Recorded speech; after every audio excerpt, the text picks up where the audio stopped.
అందరికీ నమస్కారం. నేను మీ సచివాల్ కిరణ్ కుమార్. కొన్ని నవలలు మనల్ని ఆలోచింపచేస్తే, కొన్ని అలరిస్తాయి, కొన్ని మాత్రం మనల్ని ఉక్కిరిబిక్కిరి చేస్తాయి. అలాంటి కోవకు చెందిందే విపరీత వ్యక్తులు అనే నవల. ఈ నవలను పి చంద్రశేఖర్ ఆజాద్ గారు రచించారు.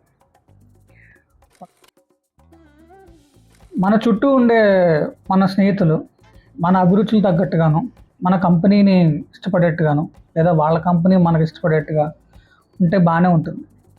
కానీ మనతో ఒకడు ఉండి అతను ఎప్పుడు ఎడ్డువంటే తెడ్డువంటూ ఉంటే, అలాంటి ఒక పాత్ర మన చుట్టూ తిరుగుతూ ఉంటే మనం ఎంతకాలం దాన్ని భరిస్తూ ఉండగలం? అలాంటి ఒక పాత్రని సృష్టించారు చంద్రశేఖర్ ఆజాద్ గారు విపరీత వ్యక్తులు అనే నవల్లో. ఆ పాత్ర పేరు గౌతమ్. గౌతమ్ అందరిలాంటి వాడు కాదు. గౌతమ్ ఒక స్పెసిమెన్. గౌతమ్ ఏం చేస్తాడు, ఏం మాట్లాడతాడు, ఎలా ఉంటాడు, ఎప్పుడు ఎక్కడ ఉంటాడో ఎవరికి అంత చిక్కదు. నిజానికి ఈ నవల్లో ప్రతి పాత్ర విపరీతంగానే బిహేవ్ చేస్తుంటుంది. అందరికంటే ఎక్కువగా గౌతమ్ అనే క్యారెక్టర్ చాలా వియర్డ్గా బిహేవ్ చేస్తూ ఉంటాడు. ఎంత వియర్డ్గా అంటే, తన భార్య సంపాదించమంది అన్న విషయం మీద అతను కోపం వచ్చి ఇంట్లోంచి వెళ్ళిపోతాడు.